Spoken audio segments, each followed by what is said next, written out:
I can't go. Something came up. I stared at the message on my phone longer than I should have. What do you mean you can't go? I typed back. The typing bubble appeared, then disappeared, then came back again. Something urgent. I'll explain later. I exhaled slowly and leaned back against the couch. Later? I muttered under my breath. Our anniversary trip is in 3 hours. I called her. She picked up on the third ring. Hey, I repeated. That's all you have to say? I know how it sounds, she said quickly, but I told you something came up. What kind of something? I asked. Work? Family? Is everything okay?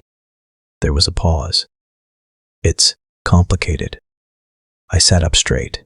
Complicated how? I just can't go, okay? She said, her voice tightening. Why are you making this harder than it needs to be? I laughed softly, but there was no humor in it. I'm making it harder? Lena, we've been planning this for months. I know, she said, and I'm sorry. You don't sound sorry? Another pause. Longer this time. I said I am. I rubbed my forehead. Then talk to me. What's going on? Not right now, she replied. I'll tell you when I get back. When you get back? I repeated. Where are you going? Just out. Wow. Why does it matter? She snapped. That hit harder than I expected. It matters because you're my wife, I said quietly. And you just canceled our trip without a real reason. She didn't respond. Lena, I have to go, she said quickly. Wait. The line went dead. I stared at my phone again. Same screen, same message, same feeling in my chest that I couldn't explain. Something wasn't right. I stood up and walked toward the bedroom. Her bag wasn't there. The one she packed last night. It was gone. Okay, I whispered. I grabbed my keys and stepped outside. My mind kept racing, trying to connect things that didn't make sense yet. When I reached the parking lot, I saw her car wasn't there. I pulled out my phone again and opened our chat. I'm coming to you. Tell me where you are. No reply. I locked my jaw and got into my car. Don't do this, I muttered as I started the engine. I drove aimlessly at first, then slowed down near the cafe she usually went to. Her car wasn't there either. Where are you? I said under my breath. My phone buzzed. I told you, I'll explain later. Please don't make a scene. A scene? I said out loud. I'm trying to understand what's happening. I typed again. Are you with someone? This time the reply took longer. No, don't start. Don't start. I leaned back in my seat and closed my eyes for a second. Then what are you doing? I sent. No answer. I opened social media without thinking. Just scrolling. Just trying to distract myself. Then I saw it. A name, Ryan. It wasn't even a post. Just a notification. Ryan liked Lena's photo. My thumb froze. Ryan, I whispered. I hadn't heard that name in a long time. Her ex. The one she said didn't matter anymore. The one she said was in the past. I clicked on his profile, recent activity, updated photos. Same city. My chest tightened. I hit call again. She answered faster this time. What now? Are you with Ryan? I asked directly. Silence. Lene. You're overthinking, she said. That's not an answer. I said no. Then why is he suddenly showing up again? I pressed. Why is his name popping up today of all days? It's just social media, she replied quickly. It doesn't mean anything. It means something to me. You're being dramatic. I laughed again, quieter this time. Am I? Yes, she said. You are. I shook my head slowly, then look me in the eye and tell me he has nothing to do with this. Another pause. I can't do this right now, she said. Because I'm wrong? I asked. Because I don't want to argue. That's not what? I asked to go. Lena, she hung up again. I lowered the phone slowly and stared ahead. Everything felt different. Not broken, not yet, just shifted. like something had quietly moved out of place while I wasn't looking. I looked down at my phone one more time. No new messages, no explanation, just silence. And for the first time, a thought crossed my mind that I couldn't ignore. Maybe this wasn't sudden. Maybe I just hadn't been paying attention. I sat there for a long time, gripping the steering wheel, replaying every word, every pause, every silence. Then I whispered to myself, barely hearing it. I'm not her priority anymore. You should still go. I looked at her, waiting for something more. She didn't meet my eyes. She just stood there, arms crossed, like this conversation was already over. You really think that's normal? I asked. It's just a trip, she said. You've been excited about it. We've been excited about it, I corrected. She shrugged. Plans change. I let out a slow breath. Yeah, I guess they do. She picked up her phone again, already distracted. I don't want it to go to waste. Just go. Enjoy it, enjoy it, enjoy it, I repeated. Alone? It's not that serious, she said. You're making it bigger than it is. I stared at her for a moment. Right. She didn't look up. I nodded slowly. Okay, I'll go. Good, she said quickly. That's better. Better for who? I wanted to ask, but I didn't. Instead, I turned and walked into the bedroom. My bag was still on the chair, half packed, clothes folded neatly, like this trip actually meant something. I zipped it up without thinking. From the other room, I heard her voice. When are you leaving? In an hour, I said. Text me when you get there. I paused. Yeah. I picked up my bag and walked past her. She didn't stop me, didn't even look up this time. I'll see you, I said. Yeah, she replied. Drive safe. That was it. I stepped outside, closed the door behind me, and stood there for a second. Something felt off, not loud, not dramatic, just wrong. I shook it off and got into my car. The engine started, but I didn't move right away. Just a trip, I muttered. Yeah. I started driving. At first, I tried to keep my mind clear, focus on the road, on the plan, on anything but her. It didn't work. My phone buzzed. Don't forget to check in at the hotel, she texted. I stared at the message. That's what you care about, I said quietly. I typed back. Anything else you want to say? The reply came quickly. Like what? I tightened my grip on the wheel. I don't know. Maybe why this suddenly matters less to you. A pause. Then, you're overthinking again. I laughed under my breath. Of course I am. Can we not do this right now? She sent. I told you I'll explain later. You keep saying that, I replied. But later never comes. No response. I tossed my phone onto the passenger seat. Fine, I said. I'll just figure it out. Myself. The road stretched ahead, quiet and empty. And so was my head. Or at least, it tried to be. But then memories started slipping in. Did you talk to me? I remembered asking her last week. I was busy, she had said. With what? Just stuff? Just stuff? I repeated back then. Why do? You always question everything, she snapped. I blinked and focused back on the road. That wasn't normal, I said now. Another memory. Who were you texting? I had asked one night. No one important, she replied quickly. Then why hide it? I'm not hiding anything, she said, turning away. I exhaled slowly. Yeah, I whispered. You were. My phone buzzed again. I'll call you tonight, she texted. I didn't answer. I kept driving. Hours passed. The sky shifted. The road changed, but the feeling stayed the same. Heavy, unsettling. Was it always like this? I asked myself. I thought about the way she smiled lately. Shorter, forced. Did I just ignore it?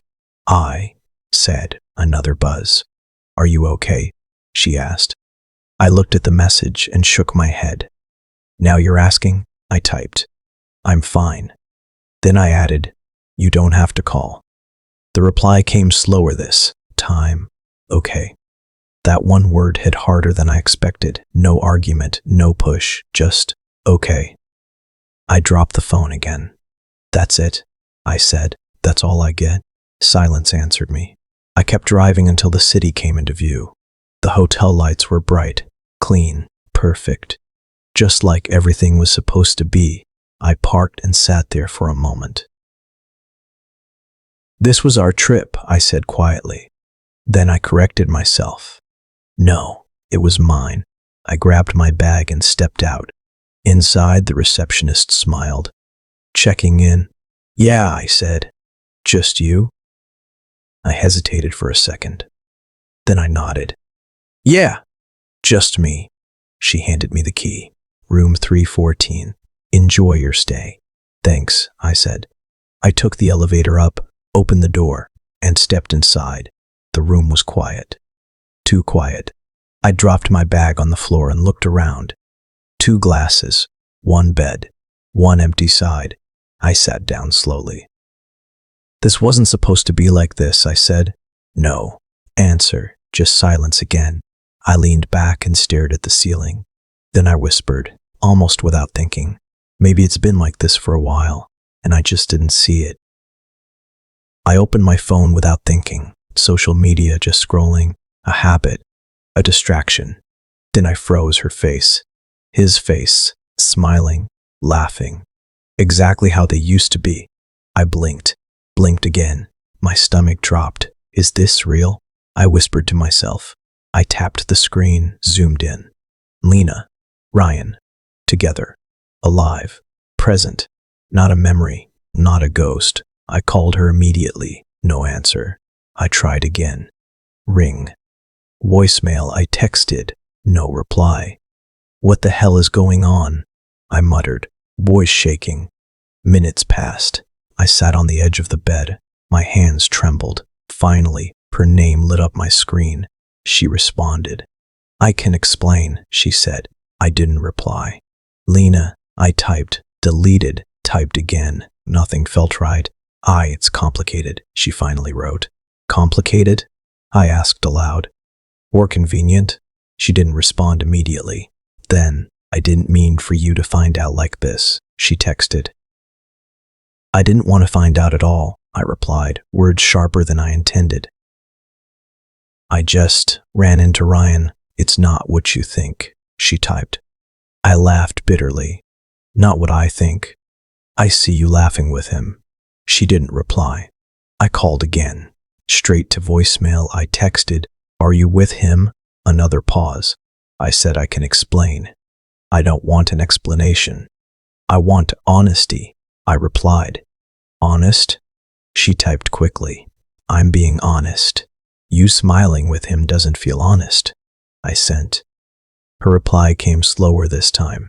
You're overreacting. Am I? I muttered. I'm supposed to believe this is just chance. It's complicated. She snapped in text. Complicated, convenient, or lying? I asked, not really expecting an answer. Nothing. I stared at the screen. My chest felt tight. My vision blurred for a second. I typed again. I trusted you. I trusted us. Was it all a lie? Silence. Then, I don't know what to say.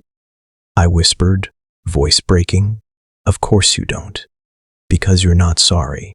Not really. Another pause. My fingers hovered over the phone.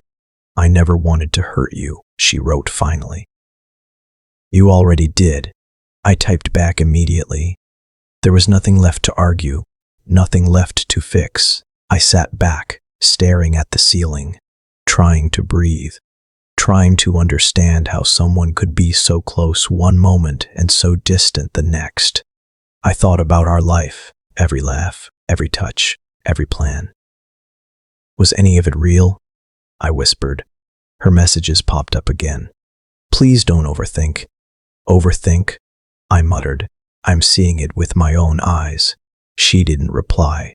I set the phone aside. My stomach twisted. My hand shook. I didn't know how long I sat there, staring at the wall. Then I realized. I wasn't just hurt. I was betrayed. Completely. Not by accident. Not by chance. By choice. Ryan wasn't just a memory. He was present, alive, part of her life again. And I was not. I whispered to the empty room. I see the truth now, and I can't unsee it. Everything I thought I knew about us had changed. Everything. And for the first time, I stopped trying to understand, because understanding wasn't going to bring her back. It wasn't going to fix this. It was just the truth, and the truth hurt more than anything I'd ever felt.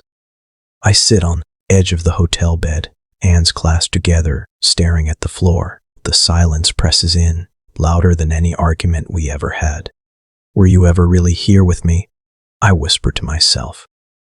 I remember the nights she said she was tired but stayed up texting someone else. Just checking something, she had said. Checking what? I had never asked, afraid of the answer. And those small smiles she gave me, brief, distracted, always fading the second I looked too long. You look tired, she would say. Go rest. I wonder now if she even noticed I was there. I think back to one afternoon in the kitchen. Ryan called, she had said casually. I laughed awkwardly. He called? Yes, she replied. He just wanted to talk. She said it like it was harmless. I nodded, pretending it didn't bother me. But it did. It always did. And all those times she claimed she loved me the way I loved her. Did she really mean it? Were you ever really here? I ask again, voice barely audible. I remember her telling me about a memory she shared with him, the way she laughed warm, genuine, different from the forced smiles she gave me. I didn't see it then. Or maybe I did and I chose not to see it. You were safe, I muttered to myself. Not the one you wanted, but safe.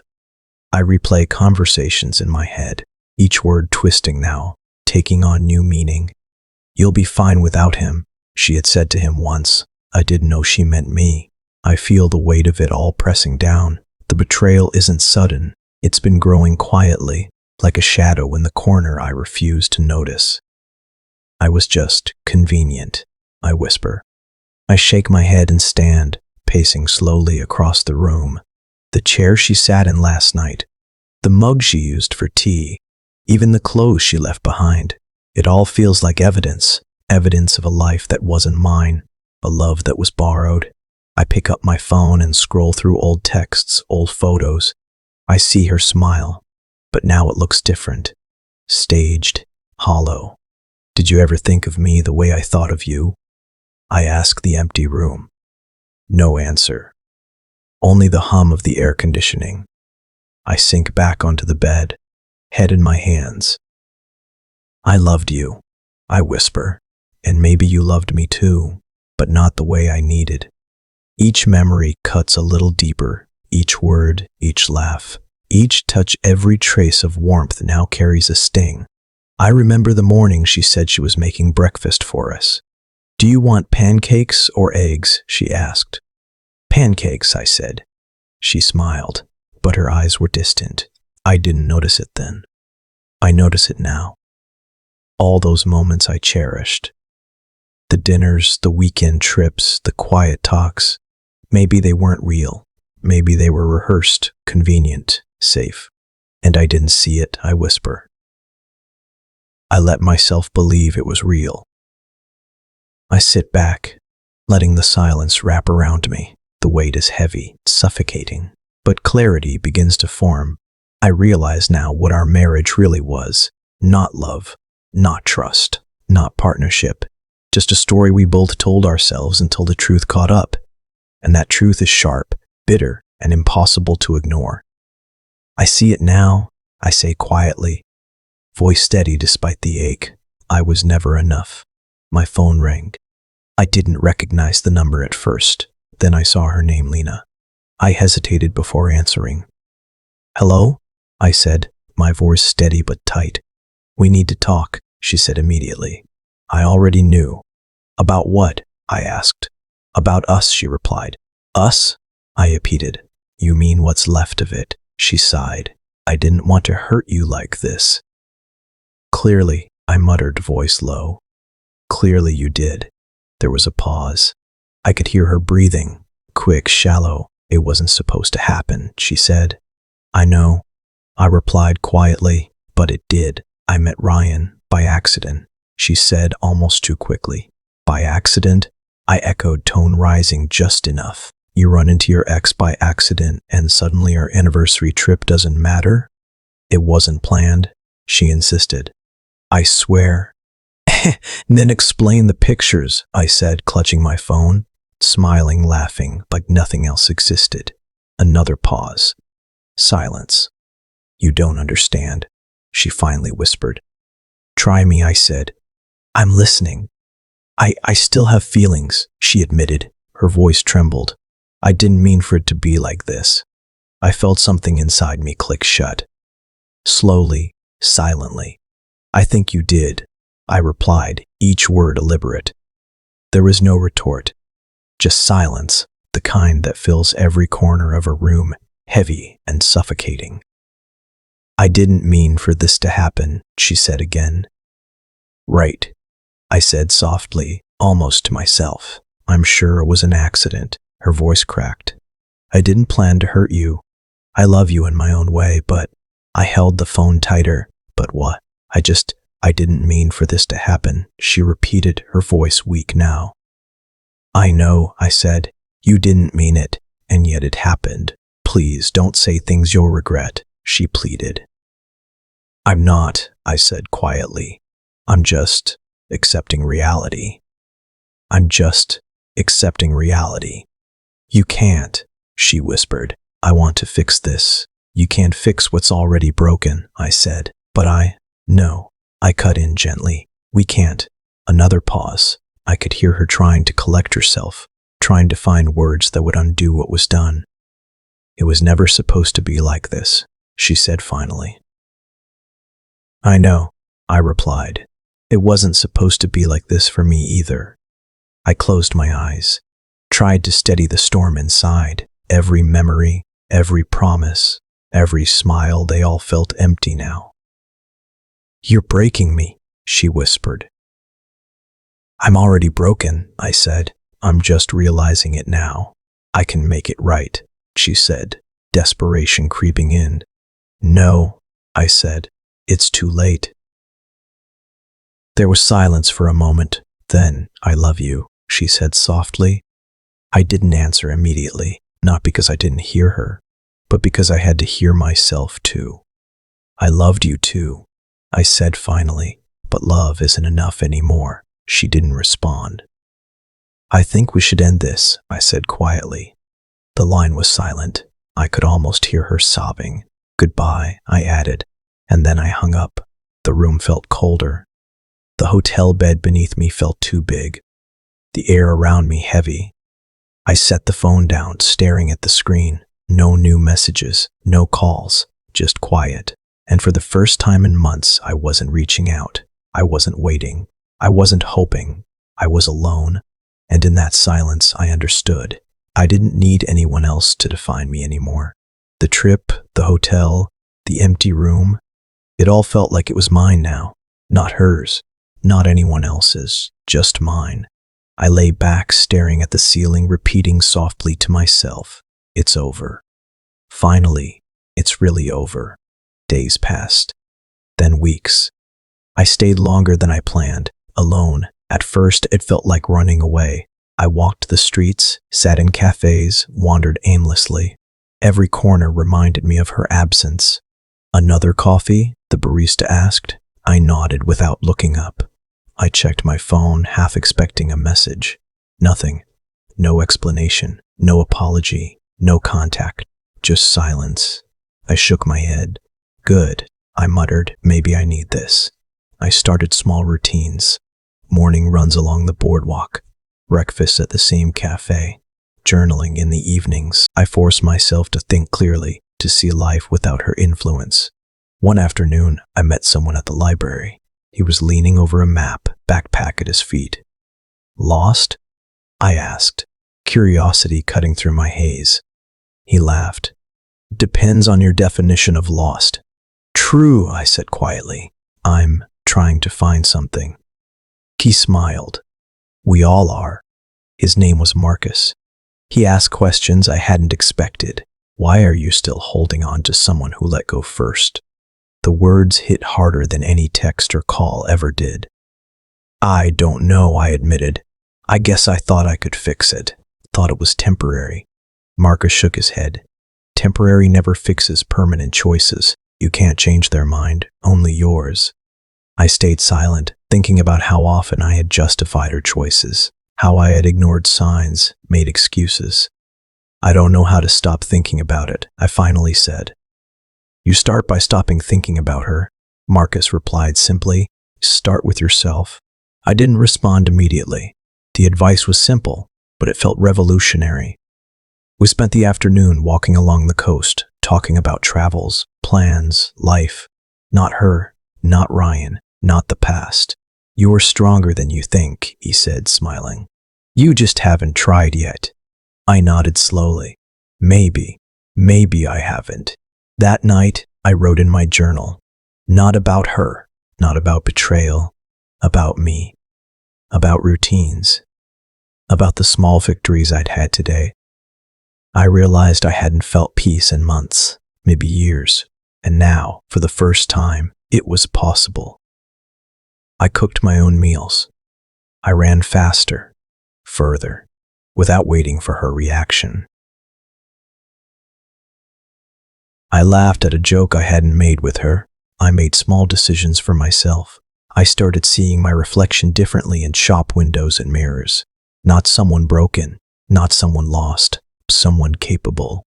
You're changing, Marcus said one morning over breakfast. Can you feel it? I think I am, I admitted. It's subtle at first, he said, but the old version of you is fading. The new one is emerging. I looked out the window at the sunrise over the ocean. Colors I hadn't noticed before. Calm I hadn't felt in years. Who am I now? I whispered to myself.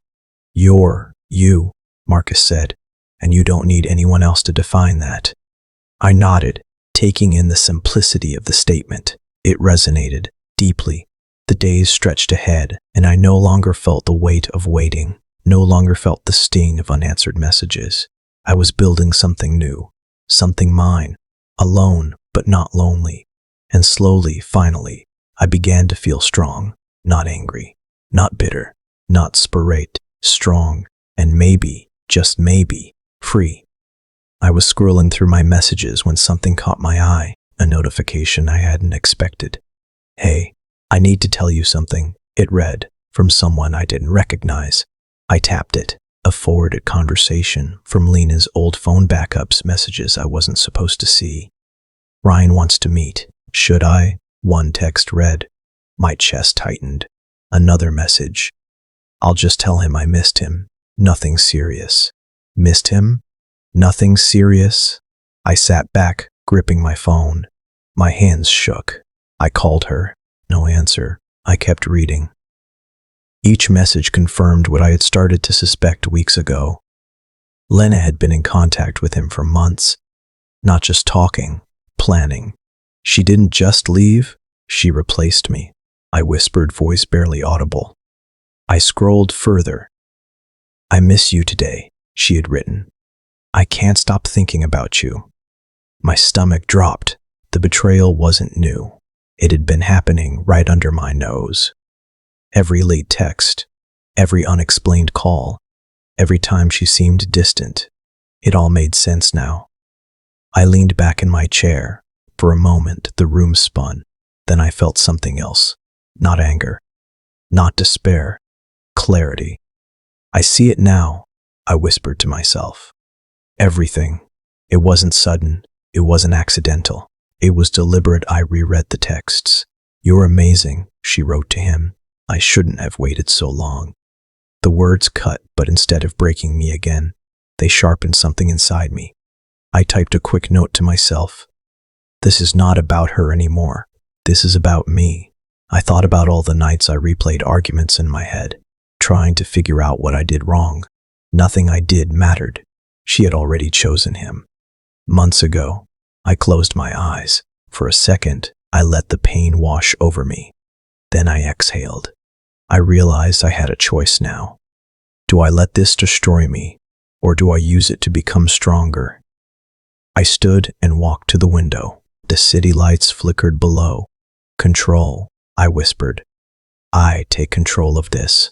No more waiting for apologies. No more hoping for explanations. Every doubt I had, the lies, the distance, the hidden conversations, was confirmed. And instead of reeking, I felt detached. Clear, focused. I thought about what Marcus said weeks ago. You can't change their mind, only yours. I nodded slowly. Yes, only mine. I wouldn't let her choices dictate my life anymore. I wouldn't let him, not her, not anyone. I opened my journal and wrote, I see the truth, I accept it, and I move forward. I reread the messages one last time. Every word, every smile she had shared with him, but no longer held power over me. This ends with me, I whispered. For the first time since all of this began, I felt a quiet strength settle over me, not revenge, not bitterness, just focus and control. I looked out the window again, the city lights reflecting in my eyes. I'm done being her second choice, I said, and I meant it. The door opened. I didn't look up immediately. I made a mistake. I froze, my hand on the mug of coffee I hadn't even taken a sip from. She started, faltering. I stayed quiet, not angry, not surprised, just quiet. I didn't mean for it to happen with him. She continued, voice soft, almost pleading. I know, I said, calm. She looked at me, searching. Ryan, it didn't work out. I want us to fix this. I kept my eyes steady, taking a slow sip of coffee. Fix what? What we had, she said, stepping closer. I realize now that I didn't interrupt, didn't move, just listened. You don't understand, she said finally, frustration edging in. No, I replied calmly. I understand perfectly. She shook her head. You can't possibly know how hard this has been. I still love you. I know, I said softly, my voice even. And that's the problem. She frowned, confusion mixed with hurt. The problem? Yes, I said. You've already made your choice. You chose him, not me, not us. That's the truth. Her eyes widened. I didn't. Stop, I said gently. You don't get to rewrite what happened. There was a long silence. I could hear her breathing. I thought maybe we could. She trailed off. Maybe, I said, but maybe isn't enough anymore. Her lips pressed together. She opened her mouth, closed it. Nothing came out. You don't get it, she whispered finally. I was scared. I didn't think. I understand, I repeated. I understand perfectly. That's why I don't need to argue. I don't need your explanations. I just needed to see you realize it. She stepped back, looking almost fragile. So, that's it? Yes, I said quietly. It's over. Not because I want it to be, because you made it so. Her shoulders slumped. I could see the regret in her eyes, the apology she never had the courage to say fully. I never meant to hurt you, she whispered. You did, I said softly, but that's your truth, not mine. Another pause.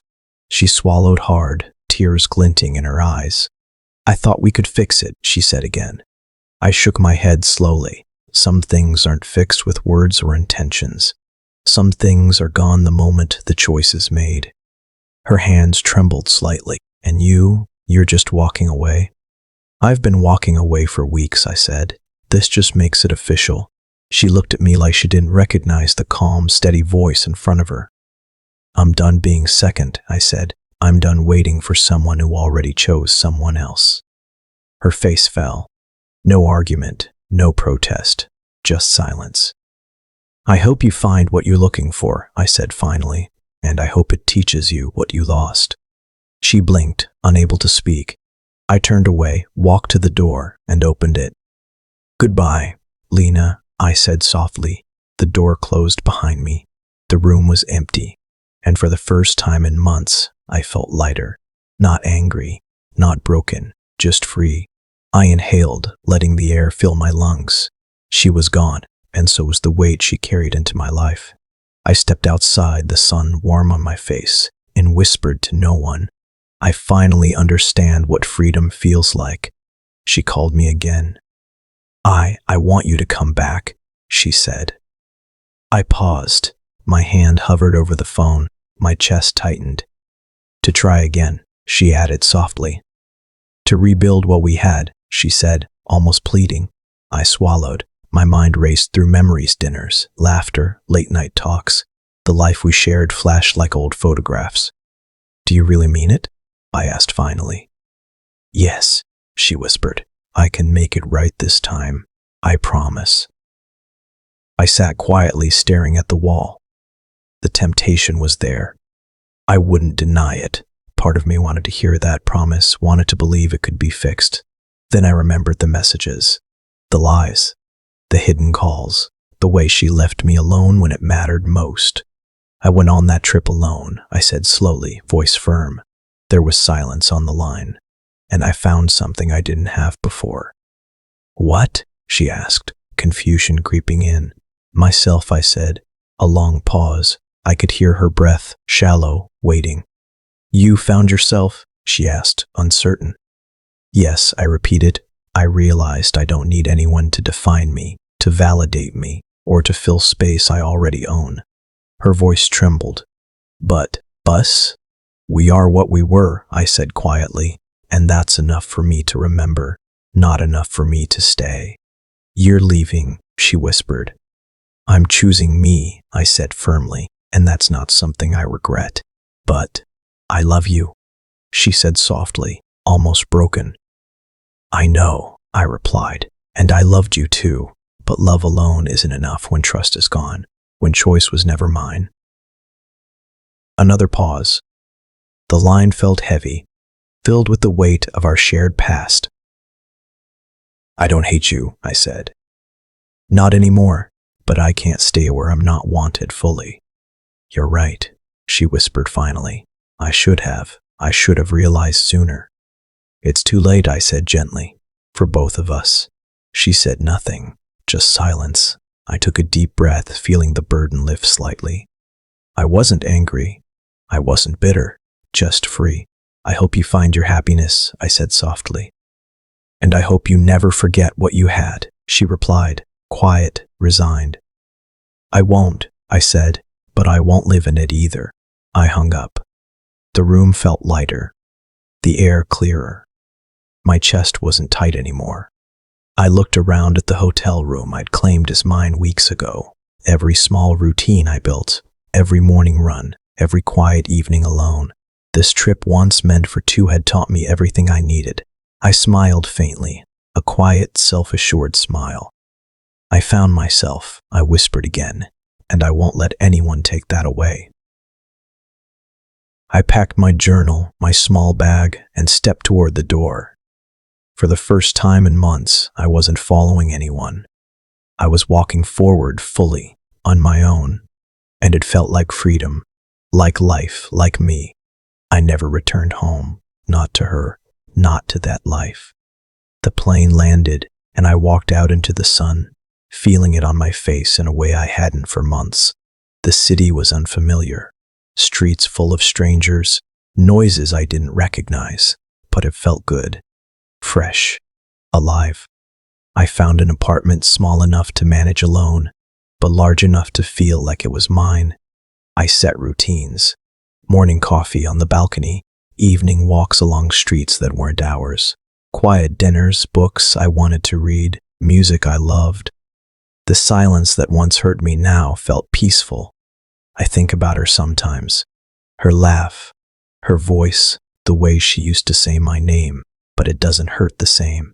She thought I would wait, I whispered to myself. But I didn't. I made new friends, met people who didn't carry the weight of my past, people who didn't ask me to justify my existence or explain my heart. I travel sometimes. Short trips to place I've always wanted to see. I eat alone, laugh alone, sleep alone. And yet, I'm not lonely. I feel complete, whole. I remember the calls, the texts, the messages I found, the betrayal that once burned like fire. Now it's ashes. I look out the window, city lights below, and smile quietly. I don't hate her. I don't dwell.